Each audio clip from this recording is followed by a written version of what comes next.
Okie dokies, back. We are to Philosophy Roulette on twitch.tv/Noger0. Hope everyone out there is doing well. Had some there's interesting things that can happen.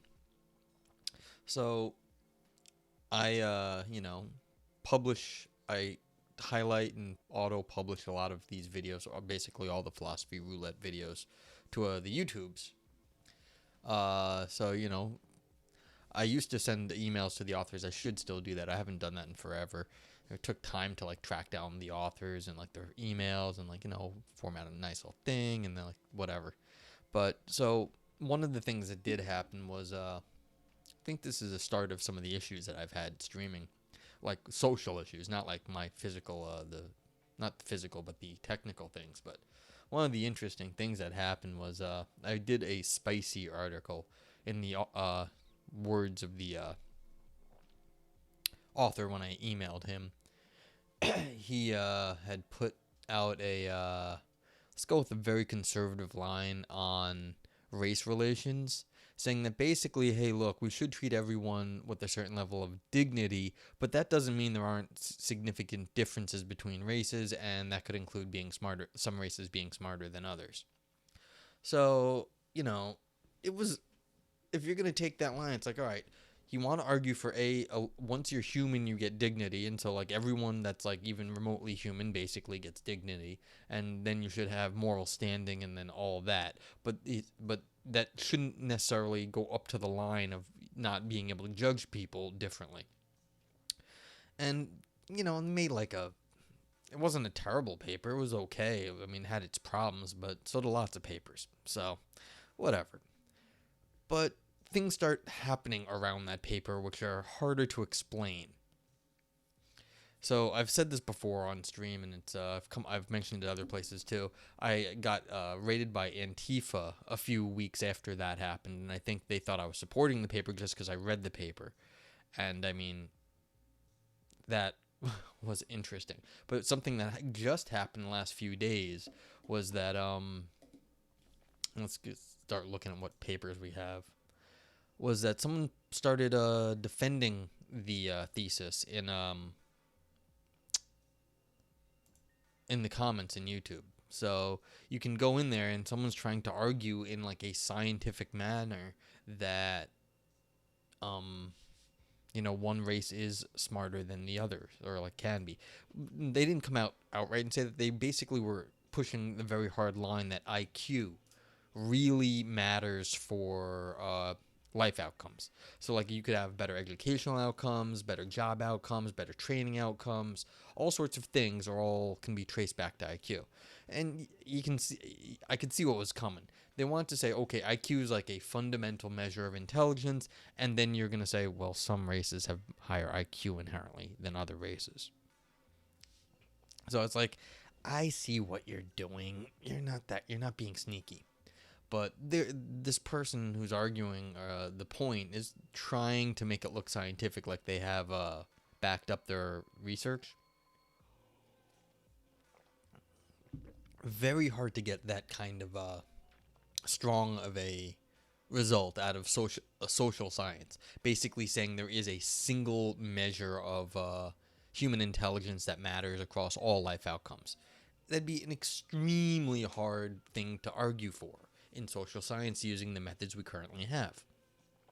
And so it's I'm just pointing out that that result couldn't possibly be what these arguments are saying. And I had to go look at the articles, I had to go find them, I had to do this stuff. So it's I had to put some effort in. I didn't have to look very hard. Most of the articles I could find, and I could just be look, that's not what this article says in the abstract. It's not what's in the conclusion. It's not what the methods can show. It's I have to point out each time. And so the person got back to me, and this was over the last 2-3 days. And the person got back to me today, and and they're oh, good, that's great that we're having open discussion about such things. And I'm yeah. Where's the punchline? So then they come back with more stuff. Another argument again didn't another short argument didn't make a whole lot of difference, and then a second argument where they referenced something else, which turned out to re-reference some of the same data from before. I was just look, and they had one new paper I think referenced it. No, two new things. One was a book, and one was a paper I couldn't access. The paper I couldn't access possibly could have led to some of the references, but I was like, look, this is tangentially related. These are not the references themselves. And the other one's a book. I was like, find me the passage in the book. I'm not reading a whole book here. So it's like they're trying to make it look like the racism is backed up, but it's just like, nah, man. It's like you can try for that, but the conclusion's too strong. It's like I can tell you right now, you're not going to be able to get a racist conclusion out of social science. It's just not like the sort of thing social science can even tell us. It's like, okay, so these are dangers you get when you're doing stuff online. It's like you're gonna get the racists, and you're gonna get the ones that think they're clever and think that they can out argue you. It's like, nah. It's like you not if I just keep asking for show me the data, they can't do it. It's just like it's easy enough, but okay. So what do we got? AI in society, always fun. I'm afraid I can't let you do that, doctor. What's that a quote from? Shoot. Is that the riff on the Hal? It probably is. I'm afraid I can't let you do that, Dave. So yeah, so if you have like an AI based decision system, can it ever overrule a human? And what would that mean? Interesting. We were talking about this stuff one of the not long ago philosophy roulettes. Yeah, probably like 256 or something. We could look at AI in society and hold on to that. If anyone out there has suggestions, I do take suggestions. Archive for Mathematical Logic. I love you, Logic, but I can't read you on stream. It's too much of a pain in the ass to read out technical things. Environmentally sustainable development uses of artificial intelligence in healthcare. Again, with the artificial intelligence in healthcare. Look at this real quick. Bioethics early review. Yeah, I don't know if the early view. Oh, it's open access though. How many pages is it? Because yeah, some of these bioethics papers. 9 pages. I mean, we could. The problem is we just read like 3. There's so many articles on that coming out now. The Illusion of Evidence-Based Medicine. Ooh, British Medical Journal. But this seems too scientific-y. Yeah, can look. Emotion review. Interesting. Episodic emotions. Interesting. Okay. Informal logic. Let's click on the whole journal. Informal logic ain't bad. I've looked at a few things there. Sometimes it's interesting because they're talking about like people arguing, not just formal logic where you've got like symbols and stuff. So inquiry, we just read a paper on inquiry. Conversational maxims as social norms. Well, I can click on inquiry. International Journal of Feminist Approaches to Bioethics. Oh, I'll click on it, see if there's anything there. Oh, they must be, yeah, this put out a whole episode here. Not episode, journal thing. Yeah, so it looks like they put they must have had a conference or something. Business ethics, extending social sustainability to suppliers. No, I don't want to read that. Journal of Contemporary Legal Issues, Birthright and Wrongs Extended. Interesting. I don't know. Journal of Philosophy of Education, Dressing the Wound in Education, of Reading of Core Ada's Shoplifters, Toddlers as Soul Workers, a critical take on emotions and well-being in early childhood education. Journal of Social Philosophy. I don't know if I've read anything out of the Journal of Social Philosophy. I just feel like I'm going to go back to analysis. I want to read short papers. I want to read long papers. That's what Mind has. Yeah, see, Mind is no good. This is 27 pages. Let's see what's forthcoming out of Mind. Anything? Where's my music? It's like some of it's too low, some of it's too loud. If anyone out there says the music is too low or too loud, let me know. Appreciate that. What did I just do? Where's my... in the wrong window, that's why. Nope. Okay. Does not have any short papers, so nothing in Mind. Journal of Social Philosophy. Actually, wait. Let me check one more time. I hope everyone out there in internet world is well.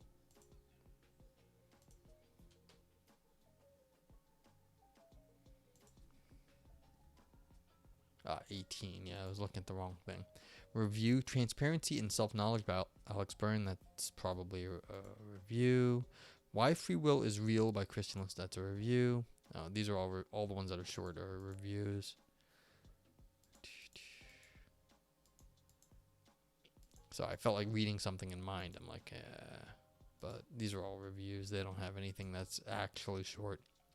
Oh, does the unity of grounding matter? We could read another paper on grounding.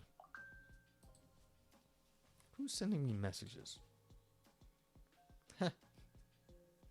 Forgot I had the Discord bot. It's now coming up on my phone. So, hey, did you know that Noger Zero is live?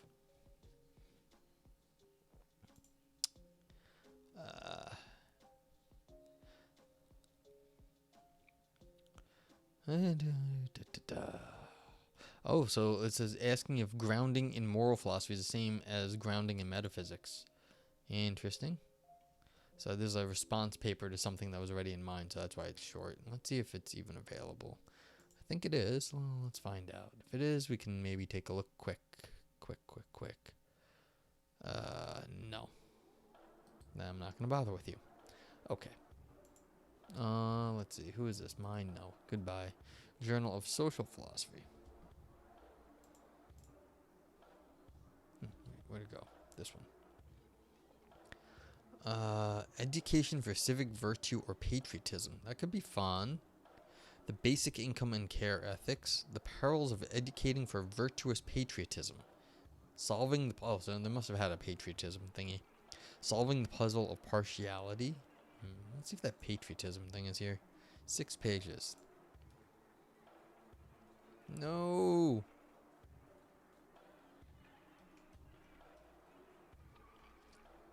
What's wrong with you people? No. Not available. That's so sad. Nope. Alright, so these folks do not do that. Individual responsibility and global structural injustice toward an ethos of cosmopolitan responsibility. That sounds like so nice. But it's not available. No, it might be available. Let's find out. Oh dear, but look at the text. It's too small. I'm not reading this. That's so sad. Land resources and inequality.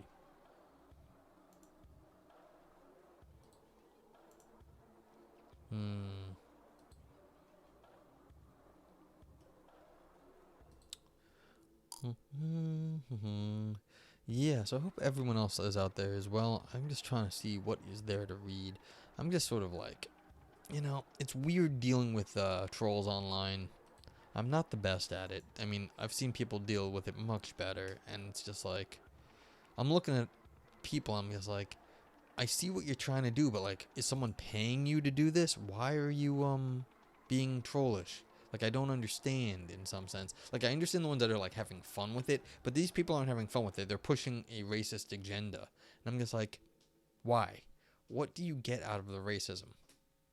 Like, seriously, why do you, what is that gonna get you? Like, you're just angry at the world and you're like trying to crap on other races? Like, I don't understand. Bringing intersectionality to the fore in COVID-19. Let's try that. See if that's available.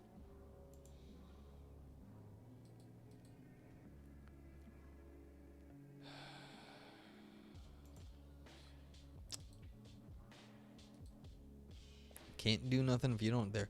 Person-centered maternity care. COVID exposes the illusion. Vulnerability and lockdown. Women in agency during the global pandemic. Maybe. The epistemic pill. That just sounds fun.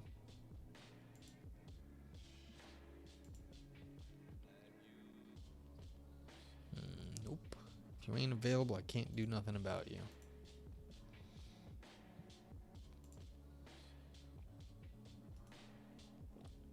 Dag nabbit.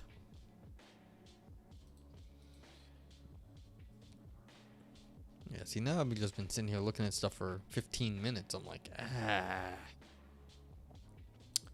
Alright, inquiry. I just read something out of inquiry.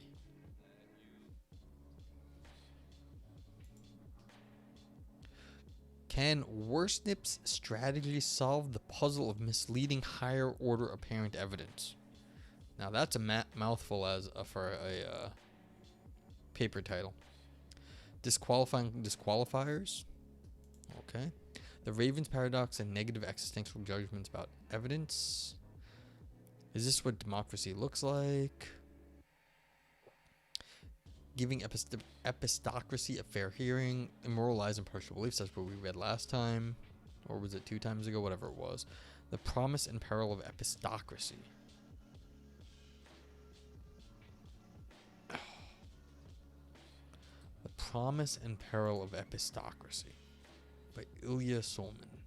And I apologize for how I said your name. Alright. Oh, informal logic. We could have started there, but hey, what are you doing? Oopsie, what did I just do? Okay. Reflections on minimal adversariality. Interesting. In memoriam. Okay, that's going to be short, but not what I want to read. Introduction to the special issue. Youth voting, rational competency, and epistemic justice. Okay, interesting. Argument and social justice and reasoning for change. Ooh, let's see. Please be available. Please. Oh, that's right. This is open access. There's a reason I like these people. Let's just see what it looks like. Oh, is this is the introduction to the special issue? Who cares then? Dagnabbit. Alright, let's see what this youth voting was. This is 14 pages. Could maybe check it out.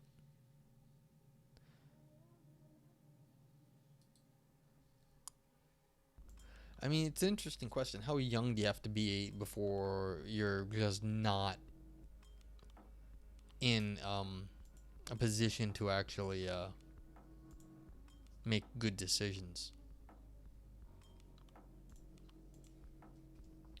Like, what is it about age that we think is a good idea?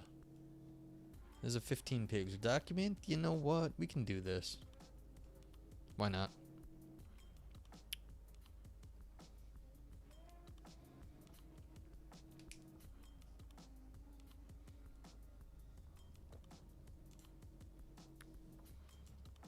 Cool beans. So here we go.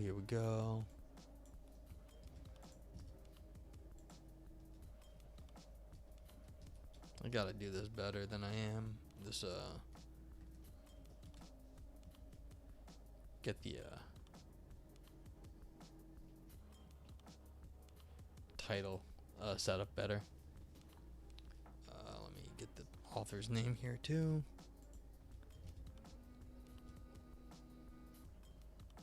Yeah, okay. Not bad. And yeah. Cool. So as always, feel free to ask questions. This is my first time reading it too. And yeah. Oh yeah, one last thing. Let me give you guys the link in case anyone is interested in the paper. You can always type !paper into the chat just like this, and the link pops right back up. Thank you, EchoBot.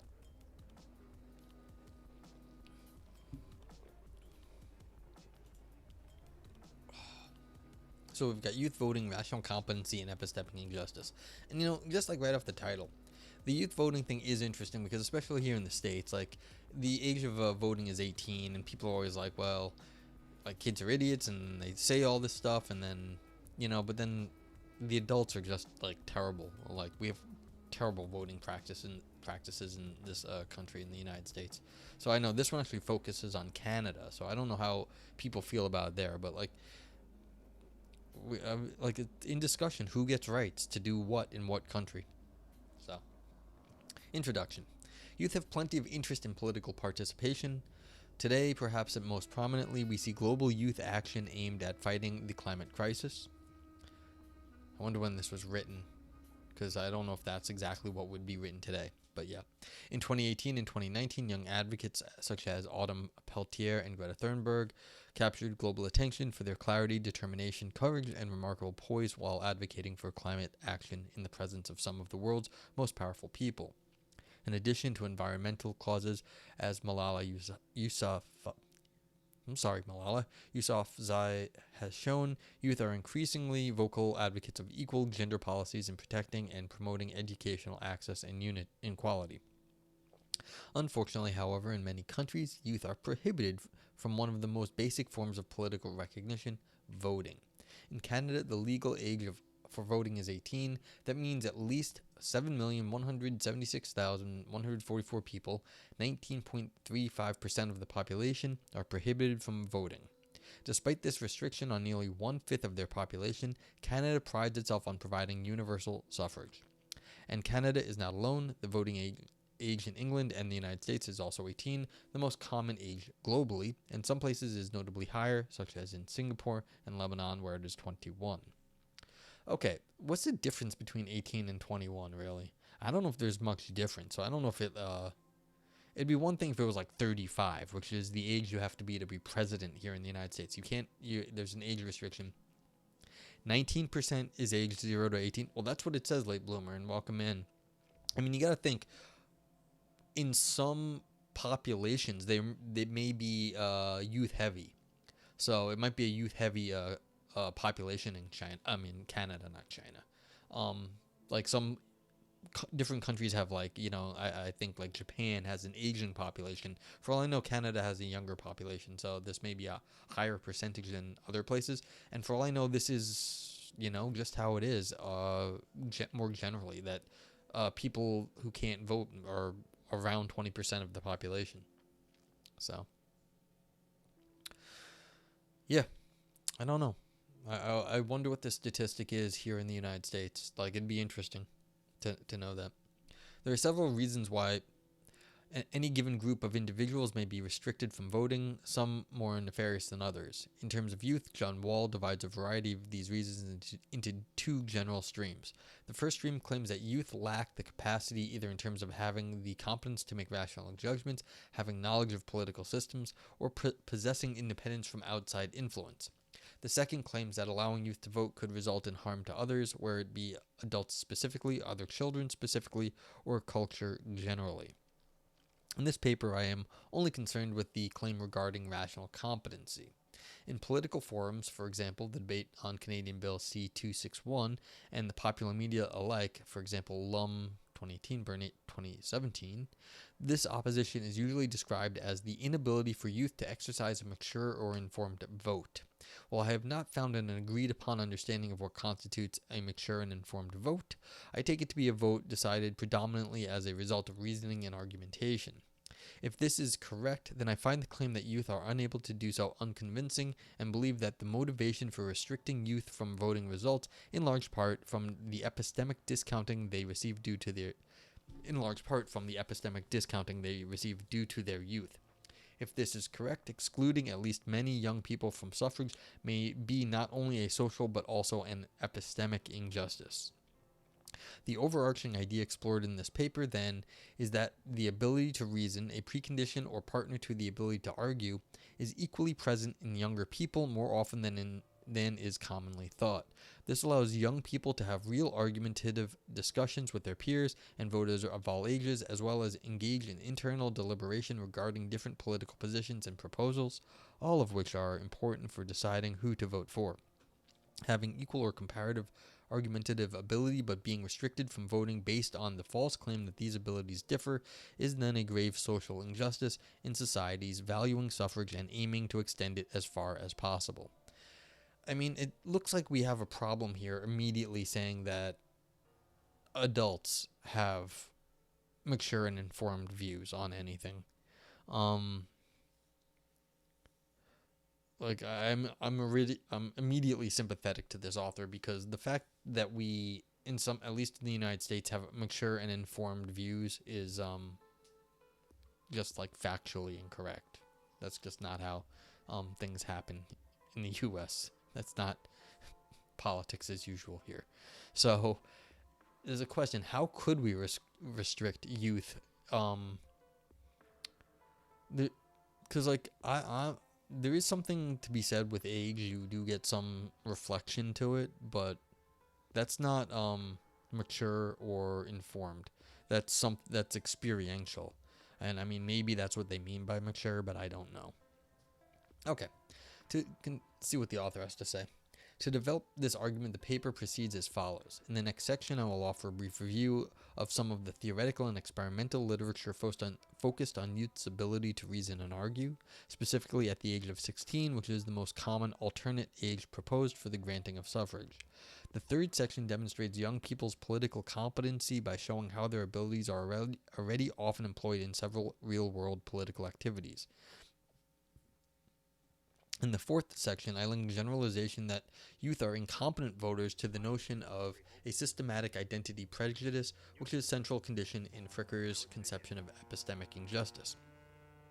I then show how this prejudice unjustly discredits youth as both theoretical and practical reasoners.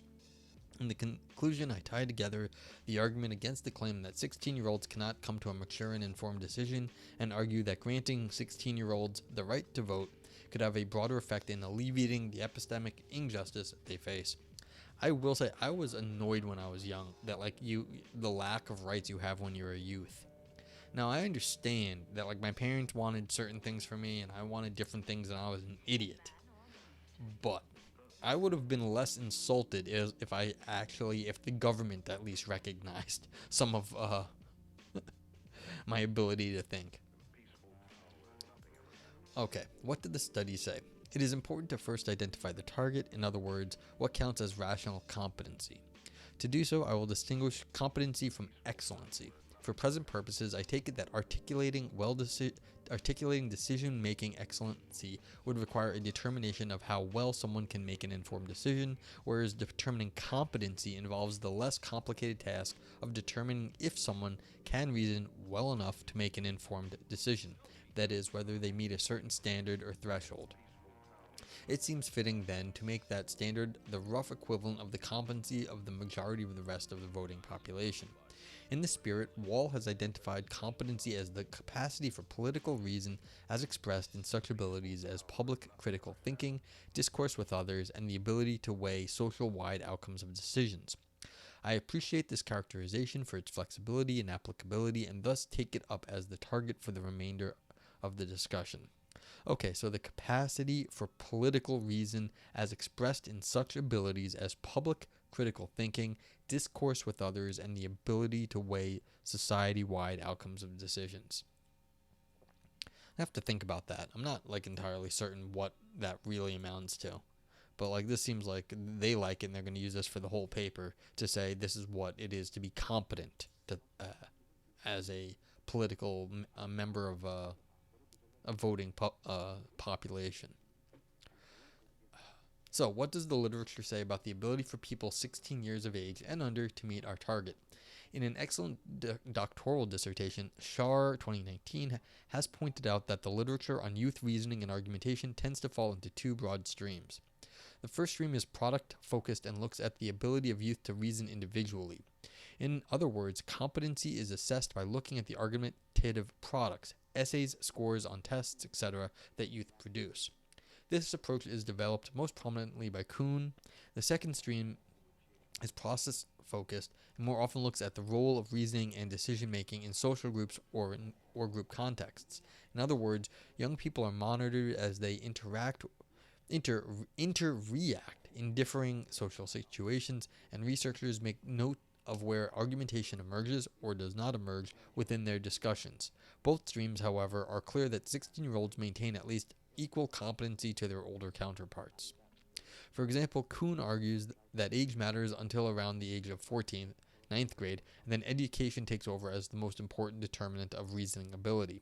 She states, after 9th grade, educational level, college versus non-college, takes over as the factor predictive of argumentative performance as found here.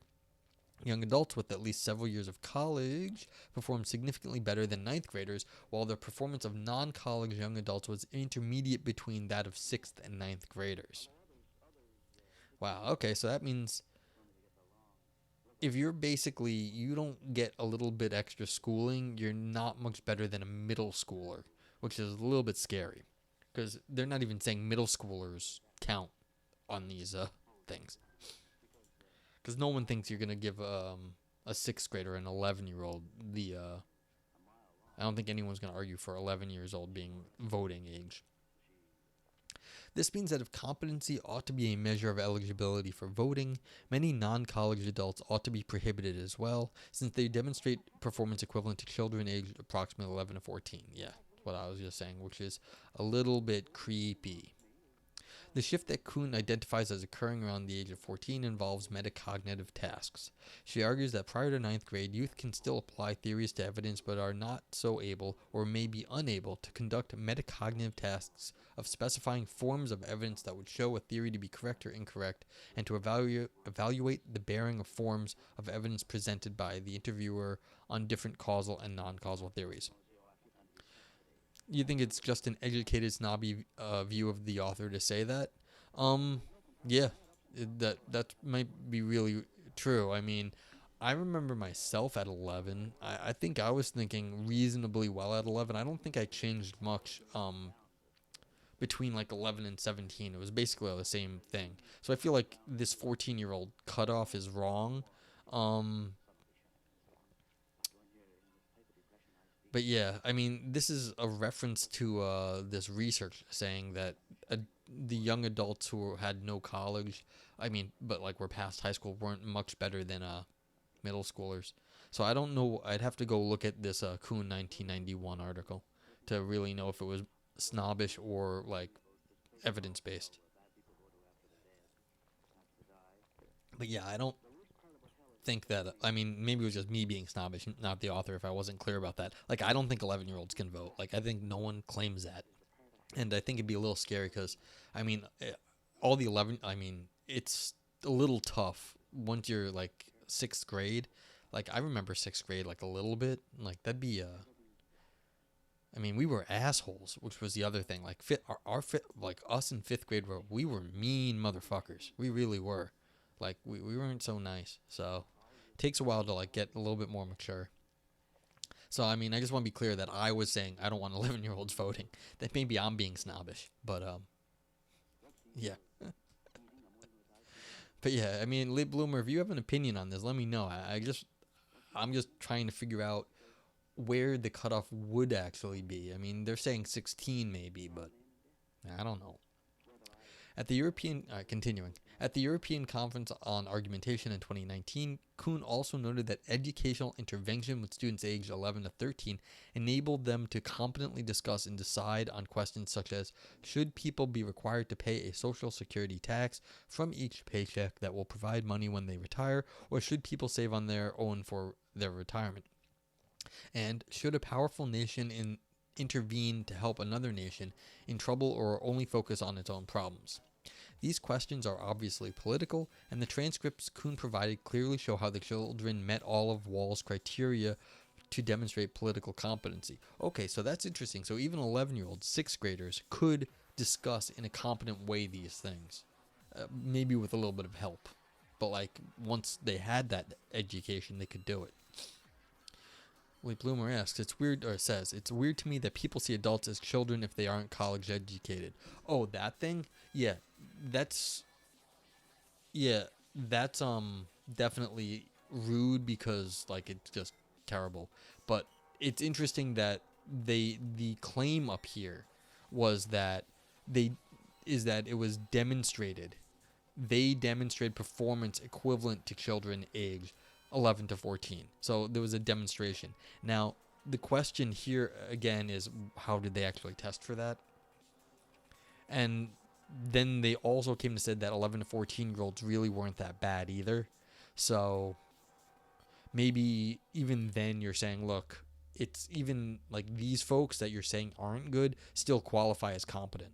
So it might not have, I'd have to see how they measured this sort of thing.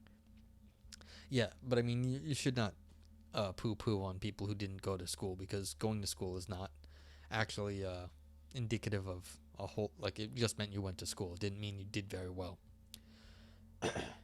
Yeah, I can appreciate that. Like, the guy sitting next to at work, he didn't go to college, and he's a ridiculously smart guy.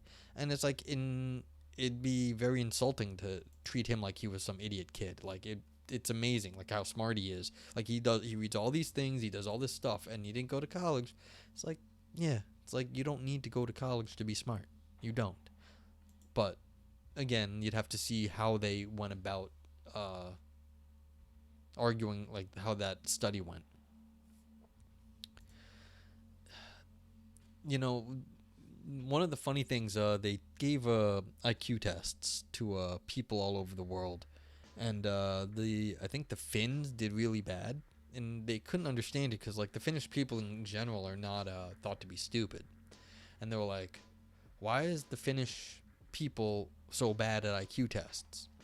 And it turns out that the Finnish language has gigantic words. Like, these words are really long, and so the same test written in Finnish just took longer for people to read. And so the Finnish students were, hey, Grandpa's Ghost, I'll get to you in a sec. The Finnish students had less time to answer the questions just because it took longer for them to read the sentences. And so if you once you accounted for the time difference, then the Finns were exactly the same as everybody else. Grandpa's Ghost says, my brother-in-law is a brilliant guy who only graduated high school, is a diesel mechanic, and has the hardest time working with college grads because of this mindset. Yes, college grads are arrogant little pricks a lot of times, and it's not good. But again, it's like, the question is, on average, do the college kids have been, trained up a bit, and so they have what at least they're measuring in terms of competency here. Again, what are they measuring that they're calling competency? We're not exactly sure. That was not given in this bit. But yeah, it's really annoying to blanket a whole bunch of people, which nowadays is just like even worse, because at least in the States, because people were basically forced to go to college, and a lot of times it wasn't a very good college, or lots of stupid things happened. It's like, yeah, did you go get like one of those college mill degrees? Like, you're not getting anything there. But yeah, you're just getting a piece of paper, and then people think they're smart. It's not how that works. But it's like people who brag about IQ tests only to prove that they're good at taking tests. Yeah, I hate IQ tests. Like, I hate IQ tests. I don't know if you were here earlier, but there was someone arguing on one of my other videos that IQ is like a fundamental indicator of like life outcomes, and they were basically they're racist is what they're trying to do. They want to argue that IQ tests are like super important, and then they were going to say that there's racial differences in IQ. So that was their strategy, and I was just like, don't argue IQ with me. It doesn't work, and it's just bad. But it's like, anyone who's arguing about IQ, it's like they've got other problems. Like, they just do. Almost always the case. They're using IQ as a crutch. IQ measures, yeah, absolutely, Aristotle. I agree with that, and everyone, whoa, it's Aristotle. Everyone should go check out Aristotle. So let's get a shout out on this one. But yeah, it measures something. It's like, it correlates with like whatever they're testing IQ for, which tends to be yeah, thank you, thanks. Yeah, good to see Aristotle here. Good to see everyone here. But yeah, it measures something. But like, what are you measuring for? You're gonna do some abstract reasoning, which is good stuff. But like, that's not everything to life. Is not like those sort of like abstract, like, little tests where you get like, what's the next thing in the series? It's like, who the hell? Like, that's not solving world hunger. So yeah. Grandpa's Ghost, they were not spouting off some bell curve BS. They were actually trying to run an argument saying that IQ is fundamental, and then they were appealing to like some business survey research showing educational and business outcomes based on like what they called like a general intelligence. So they were using general intelligence and then trying to connect that up to like business outcomes. It's like, yeah, no. That's like, business outcomes are, of course, like, if you're smarter, you're going to do better at business. Sure. But, like, is IQ, like, exactly correlated with, like, how everything works out? It's like, no. It's like, you can't, that's really hard to make that in terms of a general point. Like, social sciences don't find single factors to how people have life outcomes. That's just a little nuts. And exactly, Grandpa's Ghost, and that was, you could see it coming, and eventually the person basically said there was something race based. I was like, I knew it was coming. You wanted to say that black people were stupid and white people were smart. Like, that's what the person obviously was getting to. It's like, you're not fooling. It's like, it's not that clever. It's like, come on. And so I'm expecting them to continue arguing with me just to waste my time or something. I don't know. But I keep asking for, like, their data, and they keep giving me random papers that are close but don't actually say what they want. I'm just like, that didn't say what you want. This didn't say what you want. This didn't say what you want. So they're working at it, but I'm just going to keep making them find more papers. I'll be like, that didn't say what you want. So, anywho. Yeah, well, this is a question, though. You see, this is a funny thing. We don't think there's race-based arguments, but we do somehow think there's age-based arguments in being smart. And, I mean, I don't want a 5-year-old in charge of anything. I just don't. But somehow we have to cut this off at some point where we say, all right, 5-year-olds no, 21-year-olds yes, and then somewhere in between there we have to, like, decide there's a line. So, yeah. Okay. So yeah, feel free to ask more questions or what's going on here. I'm just trying to get through this. I think this is an interesting strategy, by the way. It says, look, if you can argue, then you are competent to reason about political things. So it's making a link between argumentation ability, because this is an informal logic journal, and then also being politically competent. Yeah. And that's the thing, Grandpa's Ghost. There's too young and maybe too old. Like, there's too out of touch also when you get to the other side. And that's another hard question. When is someone just too much removed, either physically or mentally, and when is someone not quite there yet at the 10-year-old level? Really hard to figure out, especially as we get better medical technology. They aren't going to tell you. Yeah. I mean, so, and where would the objective test come, late bloomer? That's so hard of a question. Like, no one wants to let go. And you're absolutely right. No one wants to let go. It's like, yeah. And, you know, there's the old joke or criticism, like, people should maybe have, like, eye tests or driving tests as they get older. And it's like, people don't want to give up their powers. It's like, a lot of times it takes an accident before people decide to stop driving. Late bloomer says, as my grandpa said, I have 70 years of driving experience, and how dare they take my license away? Yeah, exactly. A guy I used to work with had a 90-year-old mother-in-law, and she refused to stop driving, even though she was kind of blind and whatever. And it took her driving through the back of her garage and, like, down a hill before she decided that, like, it was time to stop. So she was okay. But, like, it shook her up a little bit, but she was fine. But, you know, she just made some mistake while, like, pulling in or pulling out, and went right through the driveway and out the back of, like, you know, a little thing. So, and it's like, she was 90. It's like, she hadn't had an accident up to then, but, like, they had money. They got her, like, the safest possible SUV, like, all the bells and whistles, and basically told her, all right, you're allowed to drive, but you're only allowed to drive to the store and back. And that worked for a little while. Yeah, so, and then there's the other thing. It's not just physical, it's the mental. And so it's like, well, if someone's doing mental work, why should we force them to retire? Because maybe they're on point. Even if they're old, their mind seems to be sharp. So I don't know. Okay. But let's try to get through a little bit more of this and see if there's some other questions. But feel free to ask some more in the chat. These are good questions. The process-oriented study of youth reasoning and argumentation is currently being developed in Switzerland by scholars such as Greco, Mehmeti, and Clermont. I'm sorry, I can't speak French. Late Bloomer says, one of my jobs is with a car company, and this man is trying to keep his 80-year-old mother driving. She can't steer, though. Yeah, God forbid I become ageist. I'm ageist. I am. Like, I think kids are stupid. So, like, and this is my problem. Like, I am kind of ageist against the youth. I didn't like kids when I was a little kid. I still don't like kids. I thought kids were stupid. I still think kids are stupid. The older side, I'm a little...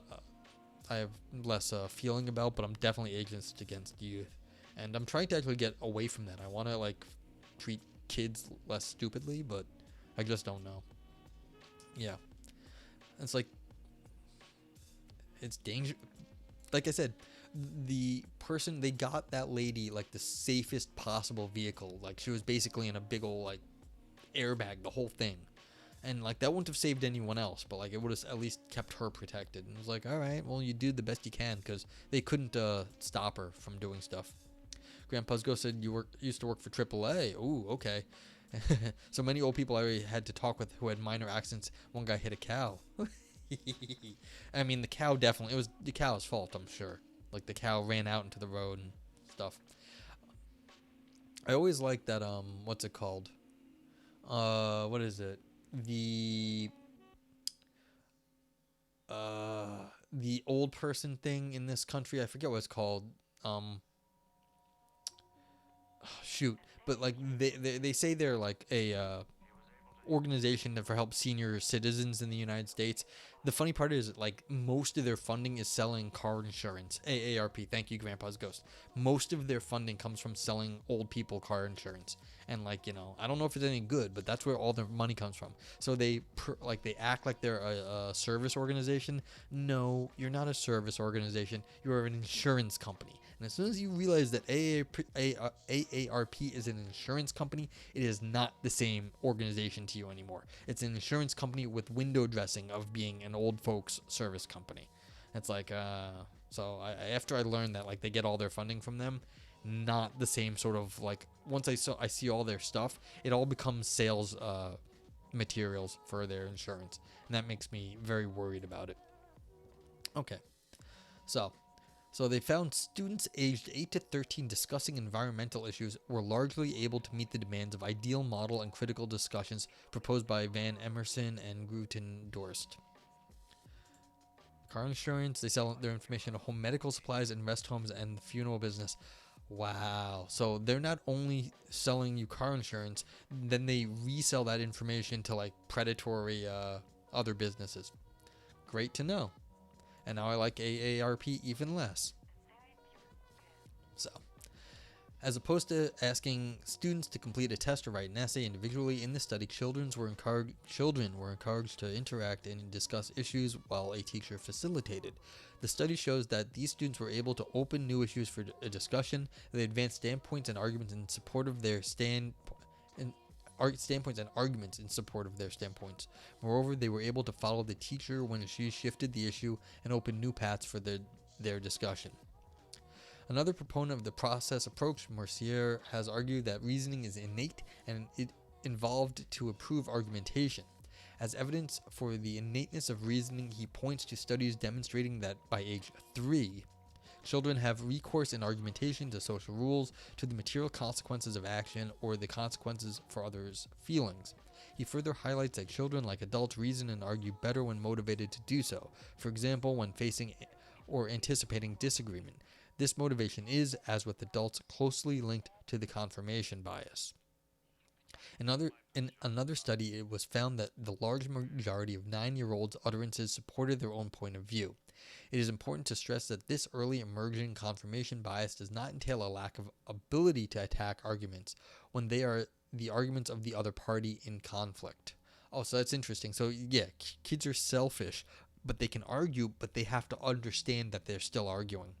Aristotle says Aristotle is important. Yes, you do say Aristotle is important. Aristotle, shocking. Confirmation bias. Young people can understand the formal structures of arguments, but they don't have much experience. I think young people aren't philosophically competent in ethics or politics for that reason. But so many people in the world aren't, so maybe that's too high a bar. Yeah, see, I think that's where this author is going with this. It's that basically if you're going to set it to being able to reason, then kids are going to actually get over that bar, because so many people in the world basically are not informed anyway. And so the fact that kids are uninformed just due to lack of experience is not a good argument. Okay. Yeah. Okay. So what was I was gonna say anything about this? Yeah. Not yeah. Adults don't. Being old does not guarantee understanding logic. Like Mercier, in her more recent and more process-based work, Kuhn highlights differences between individual and social argumentation. While in written essays, most evidence produced by children is in support of their own position. An average of 1/3 of evidence-based claims serve the function of weakening the opposing position, versus 10% in the essays of these same participants. You're not a big fan of democracy, Aristotle? Well, what's better? In her view, children best 1. Support their own standpoints, 2. Find weaknesses in others, 3. Find strength in others, and 4. See weakness in their own. She also noted that youth, like adults, reason and argue far better when they have more access to more information. Yeah, wisdom is not equal to age, and youth is not equal to innovation. So, I don't know what to do about society either, so I wish I was better at the politics personally. I don't actually know what I don't have a preference in like political system. I know it's bad, but that's not saying a whole lot nowadays. It's like, yes, authoritarian governments are just tend to go terribly. So thus, all the studies looked at so far recognize the ability for young children well below the age of 16 to generate and support their standpoints and find weaknesses in others. These results align well with the same strengths and biases found in adult reasoning.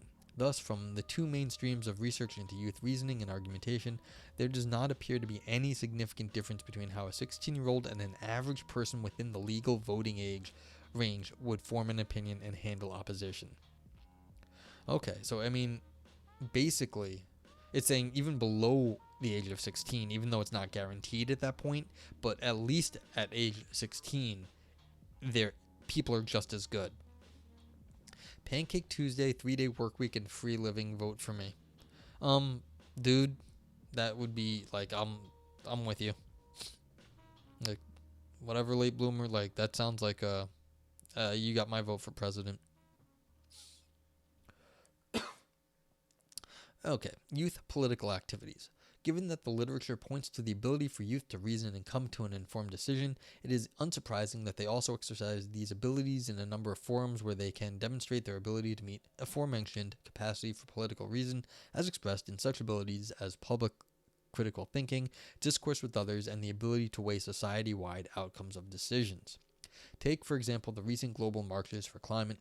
Before, during, and after these events, youth are engaging in discourse with others, especially about society-wide outcomes of decisions. Before marches, young people are discussing current and potential policy changes and costs. They do so at home, at school, and often on social media. The marches themselves seem likely to be a manifestation of at least two general conclusions drawn during these previous discussions, namely that something must be done to solve the climate crisis, and that so far there is insufficient action, so the urgency of the need to act must be expressed through protest. No one argues logic better than a teenager trying to get laid. And you know what the funny part about that is? Logic is not how you get laid. So, yeah, you try hard when you're young, but, like, that's not actually what goes into it. But, yes, it's like, please, this is how to do it. It's like, no.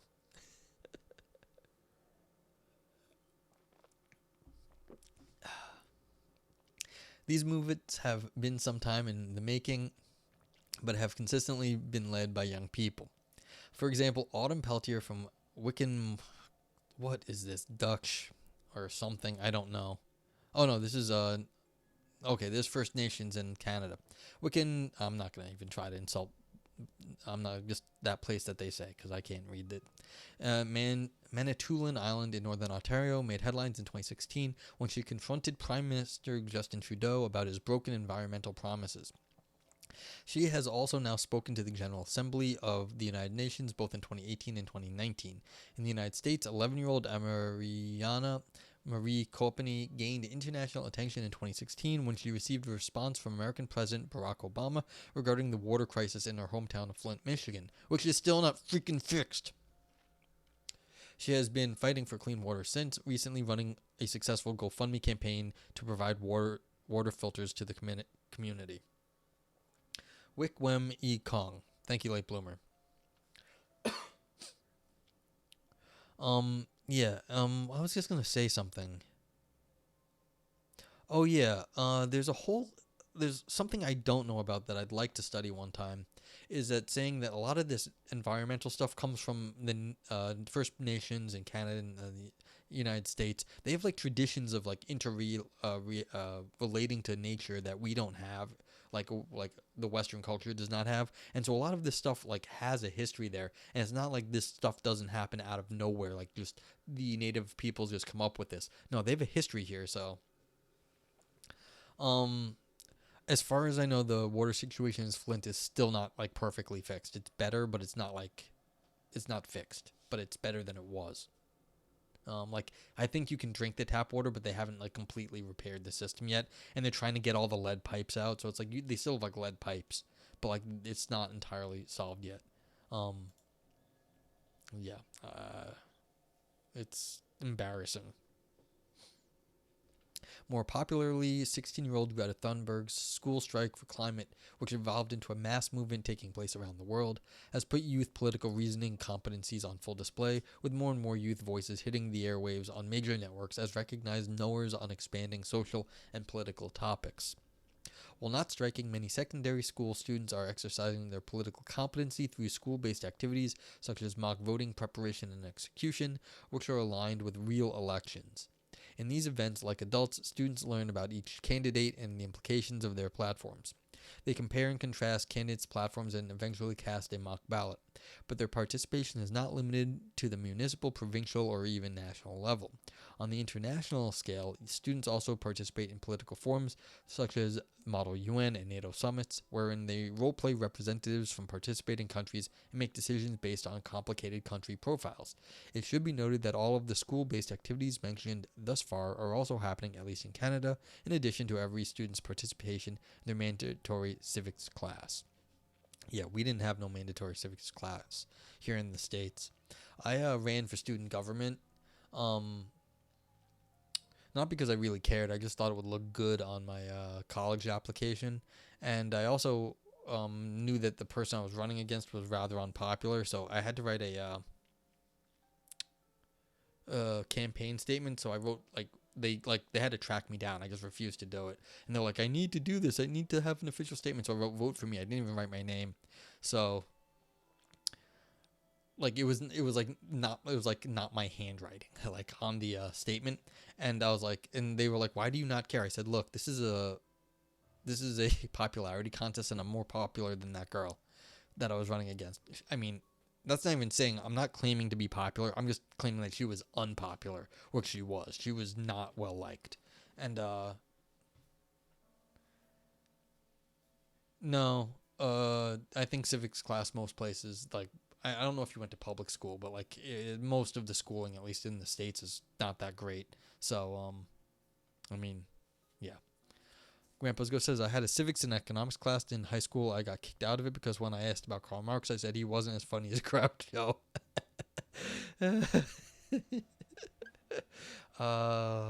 Yeah.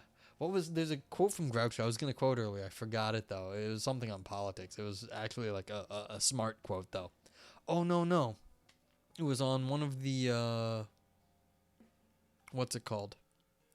It was on the didn't go to college thing. One of these old comedians. I don't remember if it was Groucho or Harpo or something.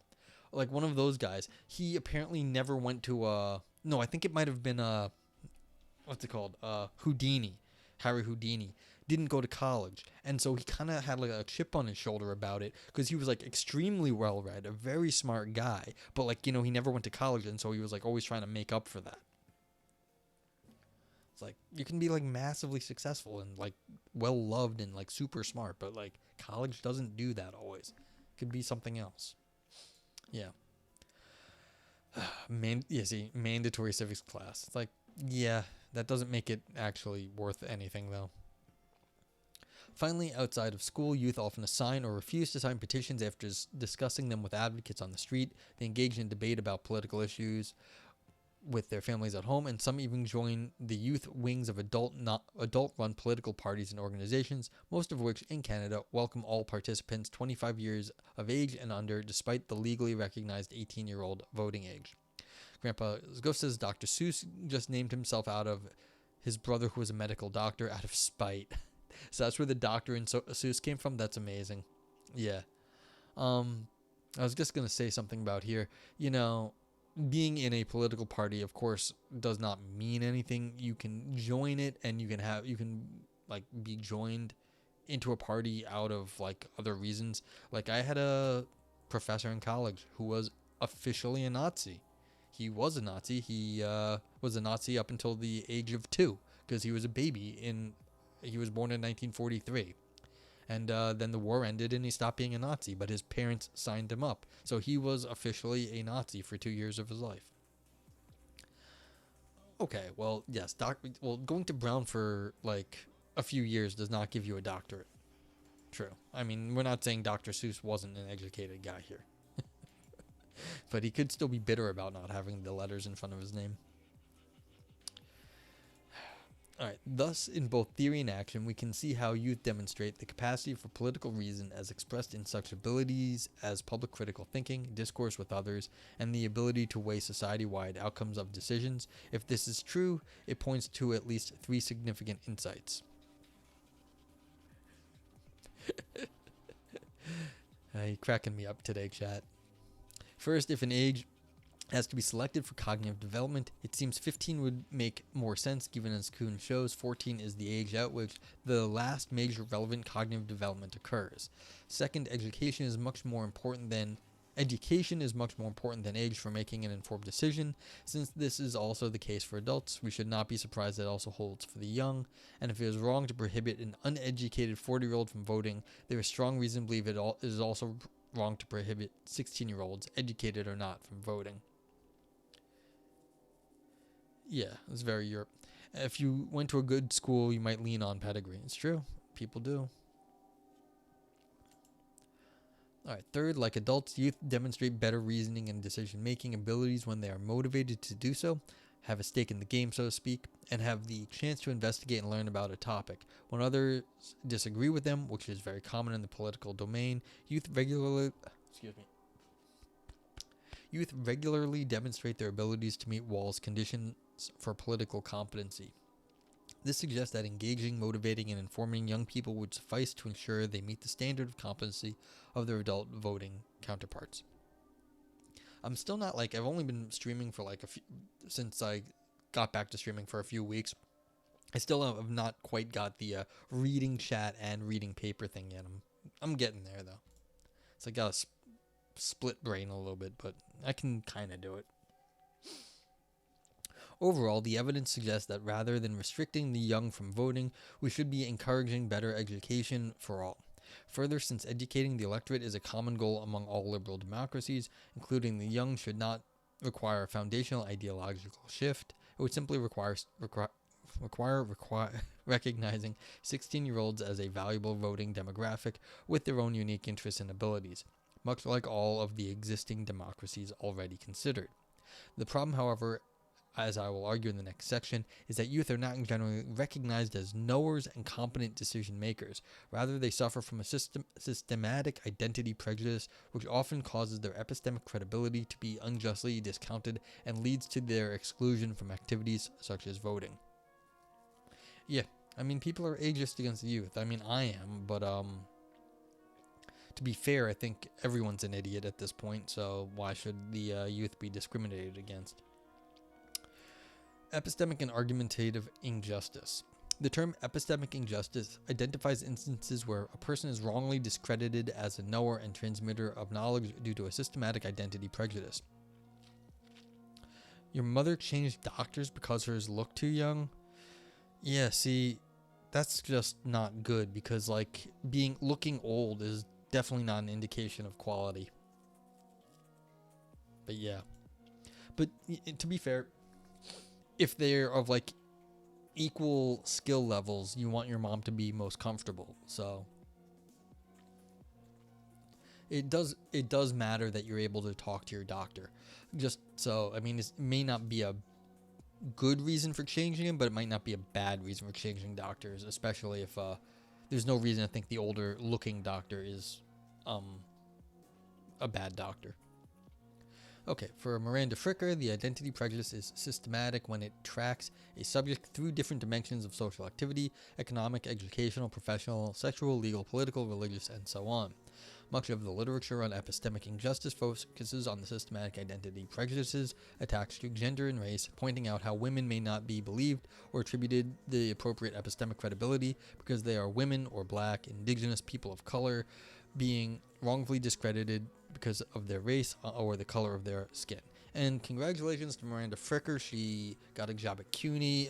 She had a job at CUNY. Now she's at NYU, which I take it is sounds better on paper and hopefully gets her some more money and stuff.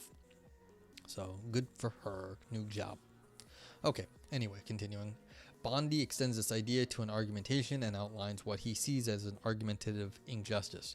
For him, argumentative injustice is much like testimonial injustice, except that it occurs in the context of arguments rather than testimony, and it can occur when an arguer is given too much credibility as well as when she is given too little. And this is why Miranda has got the new job.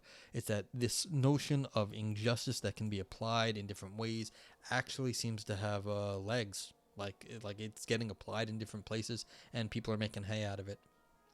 Oh, thanks for coming by, Grandpa's Ghost. I appreciate you coming and chatting. So yeah. Love the lurkers. Welcome, lurkers. Don't have to chat. I appreciate it if you do, but it's cool if you don't. It is important to further note that social identities do not function in isolation. Collins points out that identities such as race, class, gender, sexuality, ethnicity, nation, ability, and age operate not as unitary, mutually exclusive entities, but rather as reciprocally constructing phenomena that in turn shape complex social inequalities. In other words, our identities are intersectional. This is the Black, Indigenous, people of color thing, BIPOC, I don't know how people actually say that, is also a certain age, comes from or has certain amounts of wealth, has certain abilities or disabilities, etc. This means that in some cases, an individual's intersectional identity may amplify or lessen the prejudicial discreditation against them, while in others it may render them epistemically invisible altogether. Youth has only been isolated in this article for conceptual clarity. It is hoped that doing so will help shed light on some unique considerations that being young brings to the table, but it is not to pretend it is the only factor leading youth to be unjustly discredited. Well, they're very small youth, and so we're prejudiced against small things. So how does youth relate to perceptions of epistemic credibility and lead to epistemic injustice? Recent work has identified a number of ways youth may function like race or gender, causing some to discredit young people as knowers and transmitters of knowledge based on a wrongful prejudice tying youth to ignorance. In many of the cases analyzed thus far, it is children's testimony that is not believed, leading to what Fricker identifies as a testimonial injustice. For example, in some of the more severe cases, they may not be believed when describing their own health problems or their experiences of physical abuse. In more everyday interactions, they may not be believed about an objective, factual matter, such as development of a political event or another news item. And there are a myriad of ways that the youth may be discredited in the classroom, which may lead to their exclusion from certain classes or institutions and may unnecessarily restrict the teacher in their selection of learning materials and approaches. For my part, I will still snap at people if they're offering me food because, you get the old grandma and your parents and they say you have to eat more. When people ask me if I want something, I say no so fast that people are like, what? Oh, okay, sorry.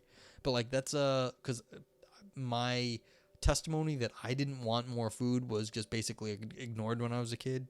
So it's but I feel this, I still remember this, and I still have residual effects to how I answer questions because of how I was ignored when I was younger. When I was like, oh, do you want some? I was like, no. I'm like, no, have some. It's like, okay, I didn't want any, but it still comes up sometimes. While the very young especially differ epistemically from their adult counterparts, systematic prejudice against youth often 1. Mischaracterizes the extent of this difference, working under the assumption that the gap between young and old is bigger than it is, as has already been shown above. 2. Assumes an overly close similarity in the knowledge levels of students, that is, disregards the significant difference in knowledge levels between adults. And 3. Disproportionately punishes or restricts the young for their ignorance, while also disproportionately withholding the appropriate credit or praise for their intelligence.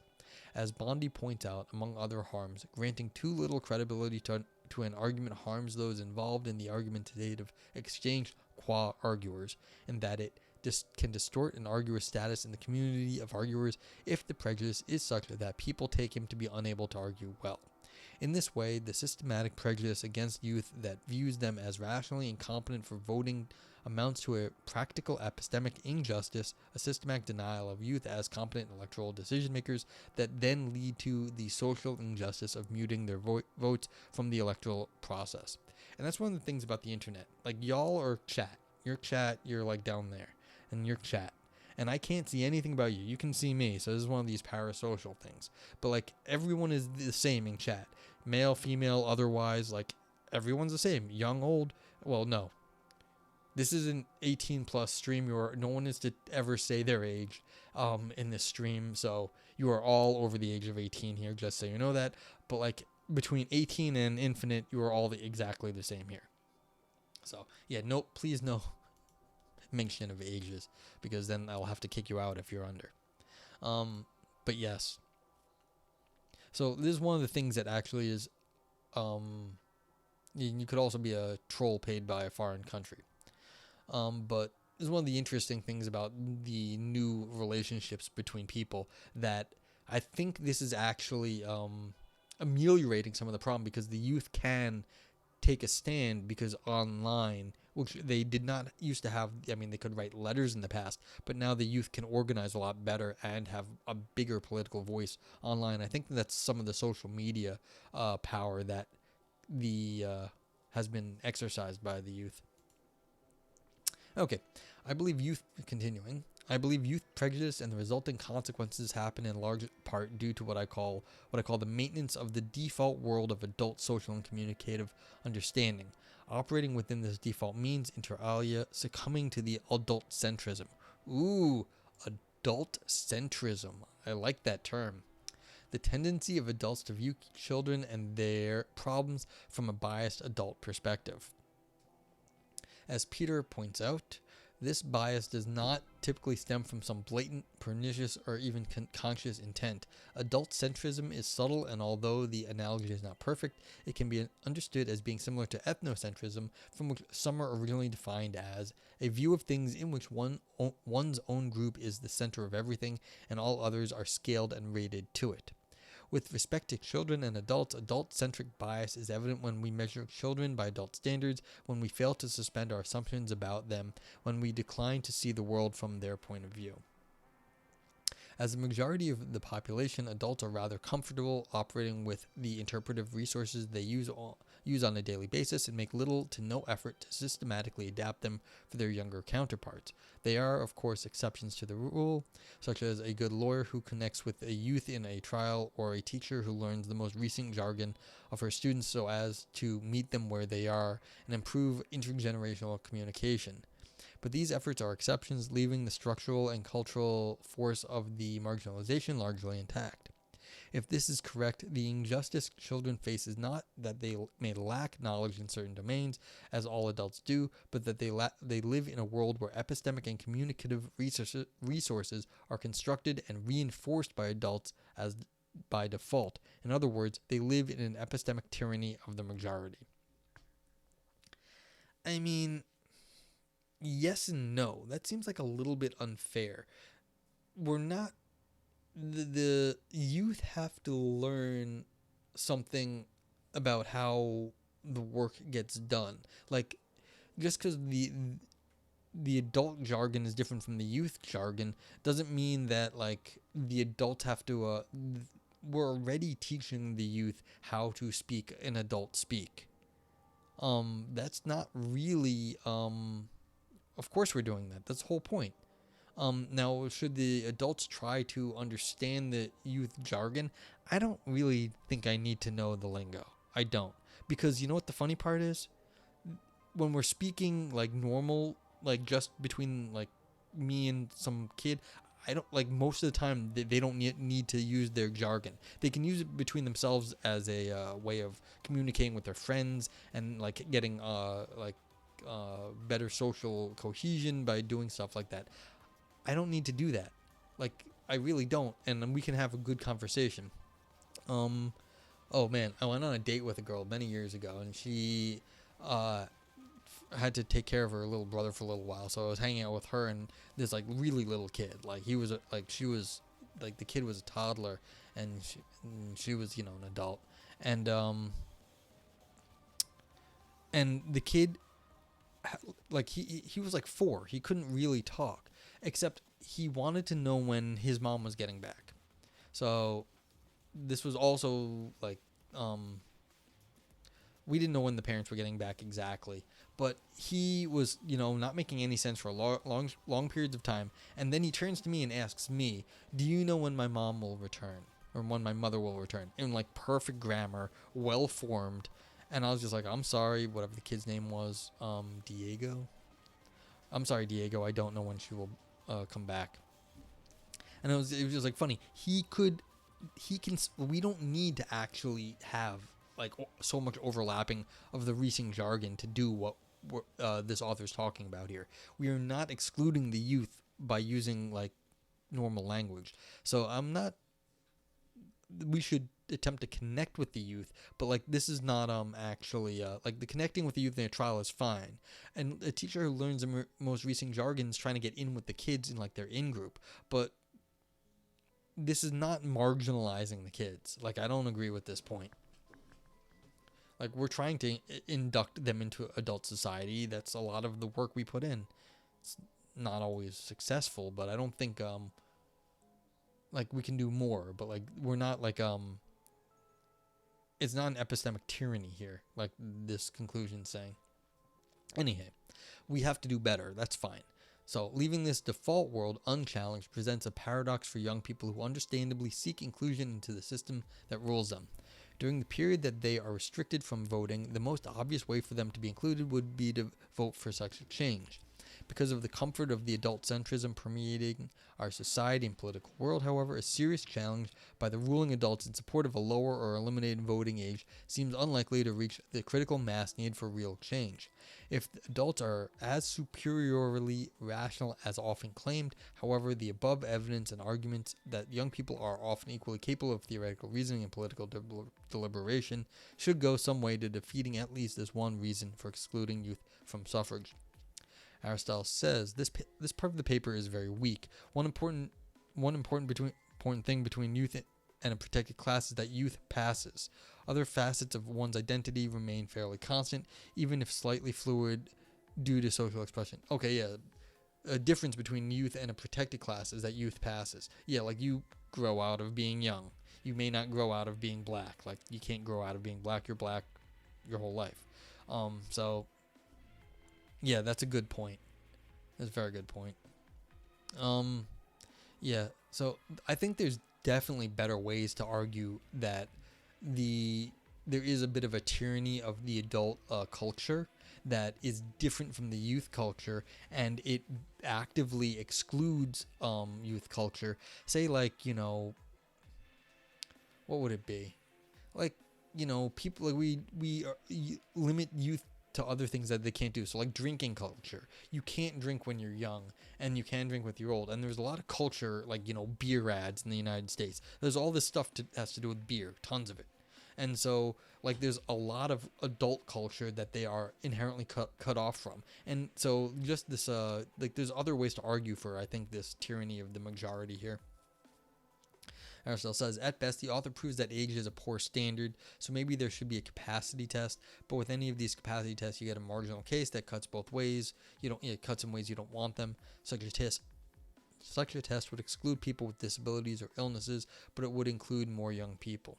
Yeah, exactly. There's no good one test for like competence, but I think according to like what the author said in like the earlier part of this paper, basically 16-year-olds would pass all tests. So you could lower whatever voting age is down to 16 without having to get a single standard, like a capacity test. So, I mean, that's good. So then you could really basically lower to 16 without having to get one of these like fuzzy lines here where we just don't know.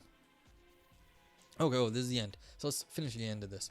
The implications of overcoming this reason would, I believe, also then have a pro tanto effect on the weight of the other reasons Wall identifies in terms of competency and harm, and will eventually lead to increased democratic inclusion for a wide range of reasons. For example, expanding suffrage while increasing civic education for all would help diminish concerns regarding voters' knowledge of political systems and would lessen the chance that voting decisions result in harm to the voters themselves, to others, or to culture generally.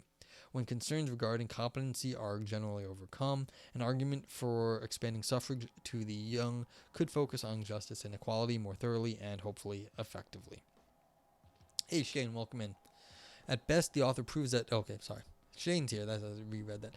Can confirm anytime anyone institutes any sort of test of capacity cannot be applied evenly. Absolutely.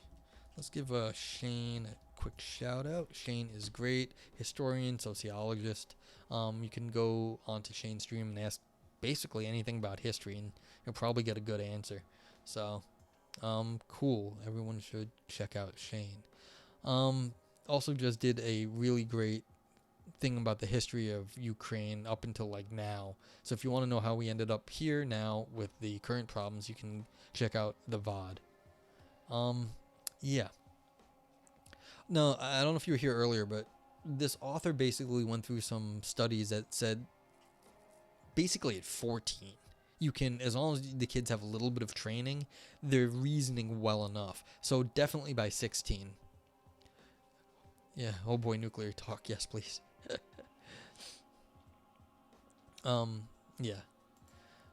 So even at 14, like the kids can reason well enough that basically adults who aren't like putting a lot of effort in aren't really any different from like a 14-year-old.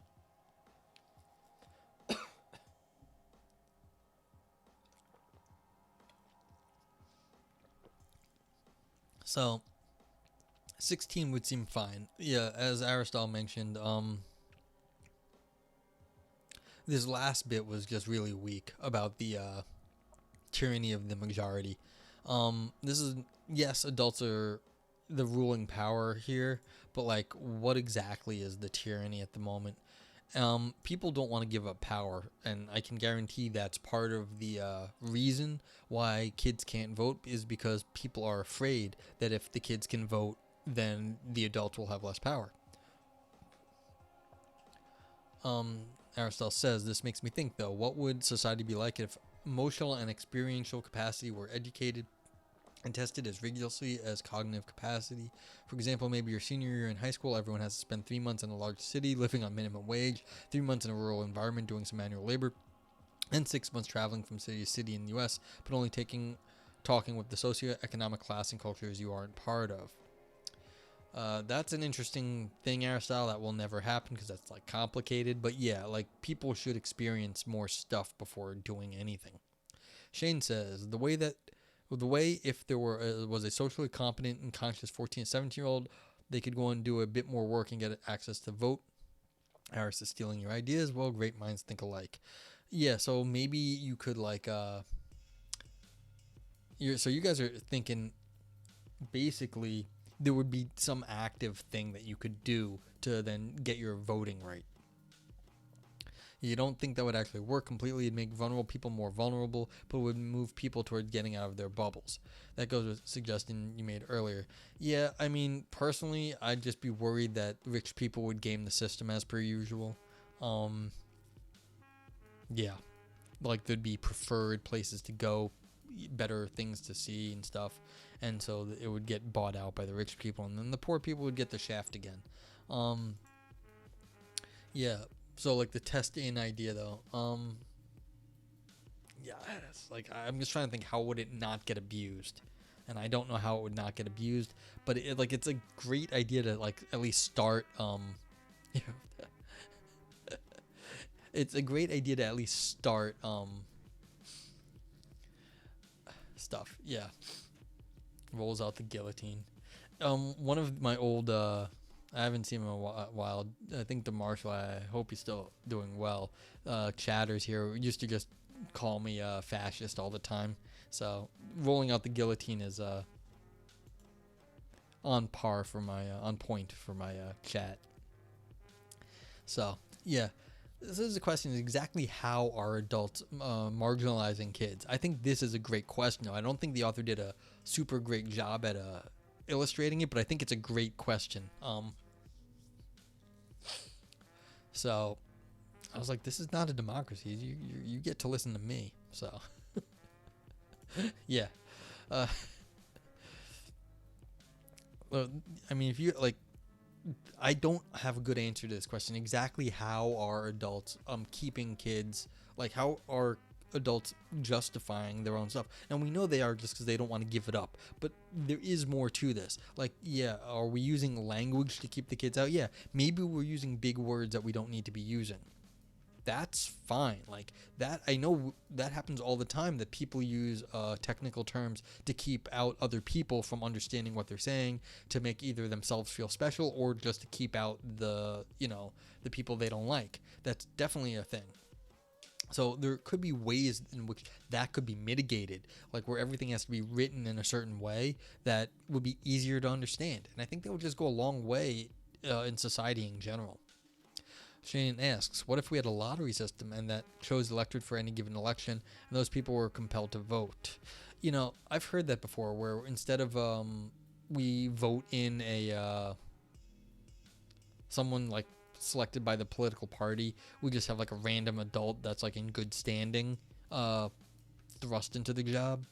And I've heard that before. I have no idea like if that's a good idea or a bad idea, but I know it is an idea people consider. Aristotle says, I'm pretty sure there's growing literature and lottery selection for elections over voting. It's pretty interesting. It basically relies on this insight. Voting is so fucked that something as wild as the lottery seems okay in comparison. Yeah. Like, seriously.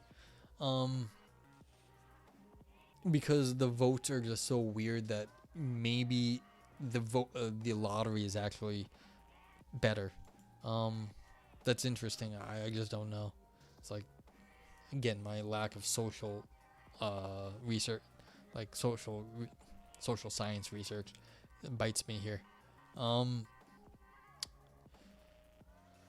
Yeah. So, would I want a 16-year-old in charge of New York City, in charge of New York State, in charge of Texas, in charge of Oklahoma?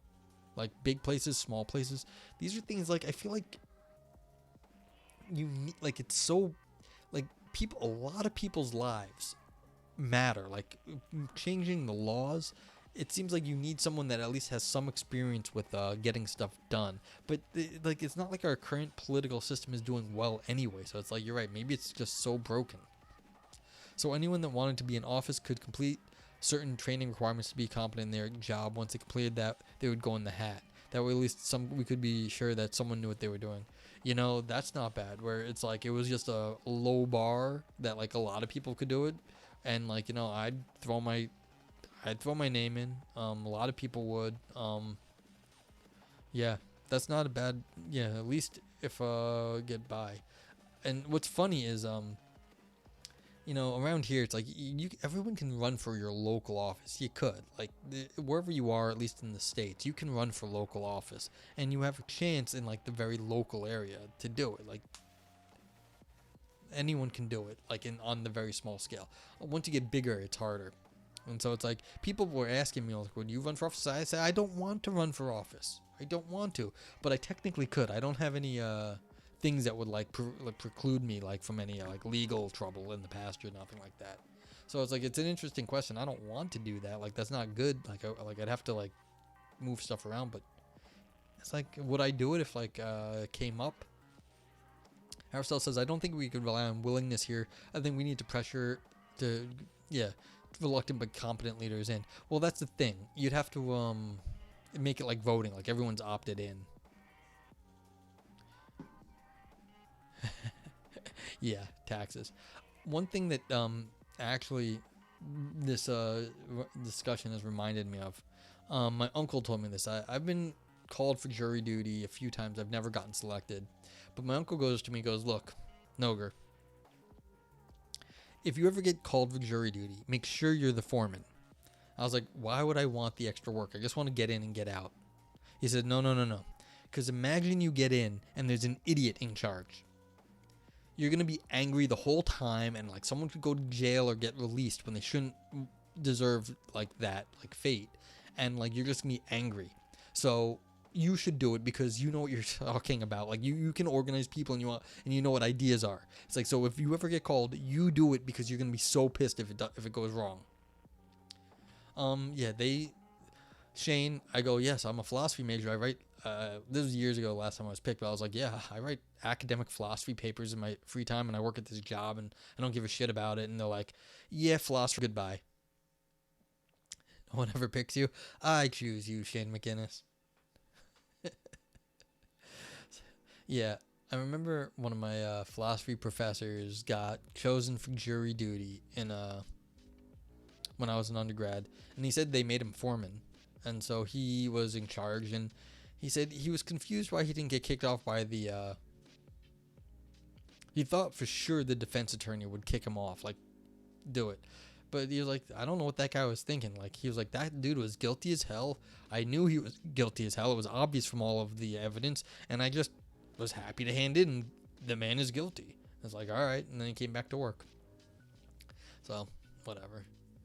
But yeah, and it was funny.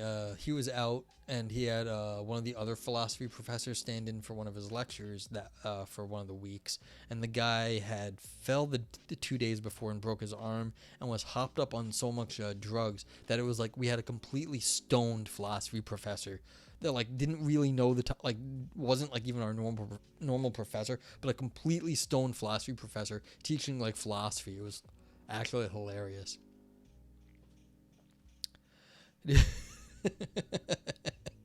Yes. Yeah, Shane.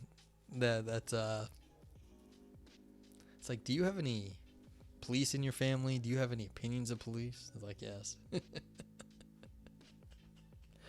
Oh man.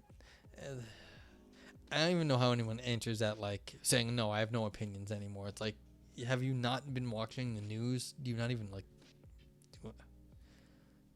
it's like, do you live under a rock? Okay. Anyone else have anything else to say about this? Kind of interesting paper because I like it. I mean, I always felt really terrible when I remember being underage and being like, this is the dumbest shit ever that I can't vote. Like, why can't I vote? I got no rights. It's terrible. I just think this is basically the reason why this doesn't happen is laziness. Adults do not want to give up power because it would mean that they have to take more things into account for when kids have to vote too, and they just don't want to do it. Yeah, absolutely, Shane. Like, there's definitely very smart 16-year-olds, and apparently the dumb 16-year-olds are not any dumber than adults over 16. So it's like, why shouldn't we have the smart 16-year-olds? And I think the article made it reasonably clear that would be the fairer thing, because you're doing the smart 16-year-olds an injustice when you prevent them from voting, and you're not doing any extra harm having the dumb 16-year-olds in the voting thing too. So yeah, and this was interesting because it was a Canadian based also, so you got a little Canadian flavor to the data points. What did I highlight here? Yeah, and I guess this is where it would come down. This the competency criteria is the capacity for political reason as expressed in such abilities as public critical thinking, discourse with others, and the ability to weigh society-wide outcomes of decisions. And that sounds great. I wonder if there's other ways to slice this, because this definitely allows for 16-year-olds to get in. This is not a high bar. Is the age 18 in Canada as well? Yes, I believe it is. I think that's what they were saying up here. In 1970, the voting age in Canada changed from 21 to 18. So there you go. And the calls are to lower to 16. So, okay. So that's it for this paper.